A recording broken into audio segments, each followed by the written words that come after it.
And how did Jolly West die? He died by his son, basically killing him. He asked his son to kill him. Because he had cancer? He had very advanced, I forget what kind of cancer. He was going to die probably within another couple of months. In the 90s, right? In the late 90s. But it's really interesting in Mark West's book because he went on a press tour afterwards and he gave all these interviews and he wrote the book as a kind of tribute, and he talked about how he had to be very secretive. In a sense, he consulted with these societies, the Hemlock Society and others, about, it was basically seen as a mercy killing. He saw it as a mercy killing, but he didn't really want to do it, and his father sort of made him. And then about half a year later, his mother also got him to help her kill herself, or basically he killed her by administering drugs. And she just had, kind of medium stage dementia. So I think the toll was very heavy on him. So even though he wrote quite an amazing book about it, and it's a tortured book because he wants to say that he did this merciful thing and he was helping his parents, but you can't help but see this tortured family dynamic. And then he killed himself. How did he kill himself? Same way? I'm not sure how. And also, why wouldn't you just, like, if you were going to overdose yourself, why couldn't you do that yourself? Why would you make your child do that to you? It seems like an easy thing to do yourself. It did seem that my impression from the book, because it's quite well written. Do you know the name of it? I forget the name. Okay. Mark West. Okay. And he, I'm just forgetting the title, but it's very conspiratorial. It's like his father wanted to have a conspiracy with him. We're doing this together. He had to hide it from his sisters. That was the main thing. And the same thing with the mother. It was almost like they were bonding over this task, this joint project, and that the project would ultimately be both of their deaths. So, and you can see that was not to, ultimately something he was able to reckon with. That's sick. That's so sickening. Yeah. I found the book. The Last Good Nights, assisting my parents with their suicides. Jesus. The comments, at least last I looked, were very interesting because some friends of the family wrote in.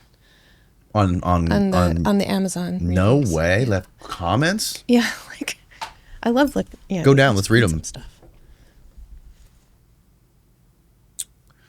Good book, but it shouldn't have had to be this way. Interesting. Okay. John Stuart West, after killing his parents over a decade ago, took his own life on October 4th, 2014. I have to wonder if suicide became so normalized for him that this was his answer to his own psychological pain, for which he would not get meaningful help. His suicide quote note, via email to his friends was glib and completely cavalier, obviously written by a deeper, depressed, psychologically defended man. Has he not been recruited by his parents to assist them in their deaths? Perhaps he would be alive today. Suicide is not the answer. Nope, it's definitely not the answer, folks. Wow. Yeah, it's very sad because he's an interesting man, and I thought it would have been interesting to be able to talk to him. He obviously had a tough family dynamic. Oh, yeah. Yeah. To say the least.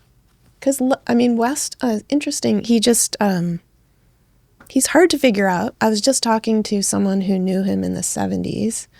He said he spoke really slowly. This is what some people say. Even though people were talking about how ebullient, he was called jolly because that did match his demeanor, but others describe him as speaking very slowly and hypnotically.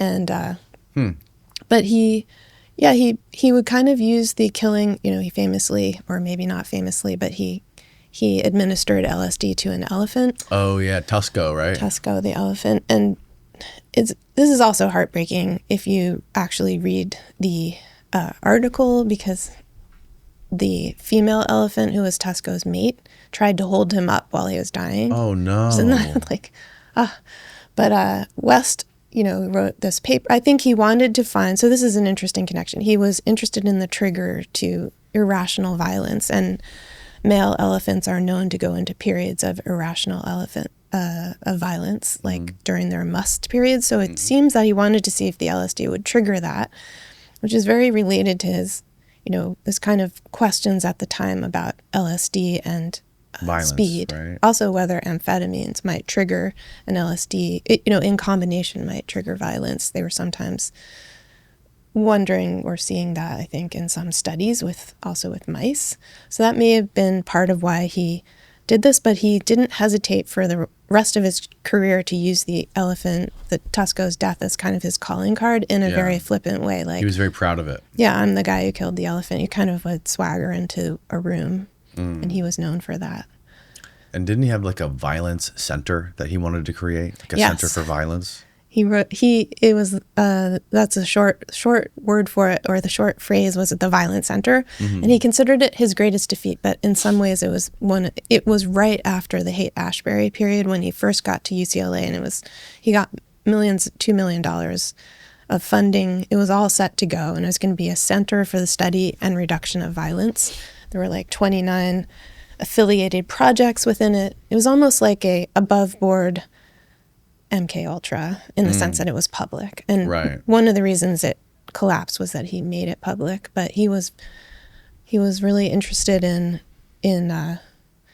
violence, but it kind of fell apart. He felt he was just attacked by people who didn't understand and who were his political enemies. Mm-hmm. And how did that stuff tie into what was going on with the Haight-Ashbury Clinic and Charles Manson?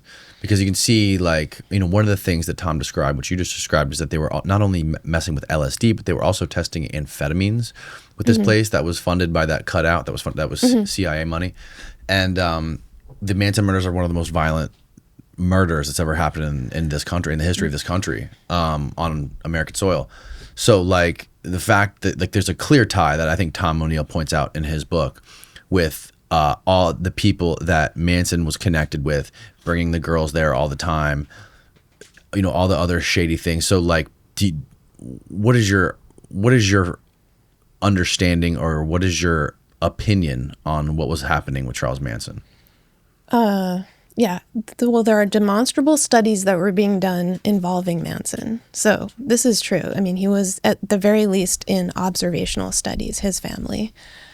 These are so, I was actually just talking with Tom O'Neill last week about this, because we're both interested in, I don't think it's determined yet that West, you can't put Jolly West in a room with Charles Manson, at least not in a documented way.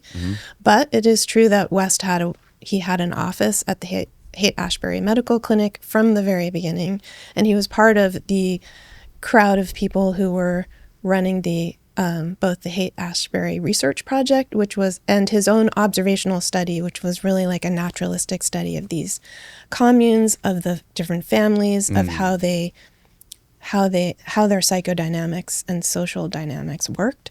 And so West and some of his colleagues were actually going into the field with the Manson family and others. Really? In Mendocino, yeah. And one of them was Alan Rose. And so there are people such as a graduate student and assistant at the Haight-Ashbury Medical Clinic named Gary Landis, so they are personally links between West and people like Alan Rose. And they were definitely treating the Manson and his family at the clinic.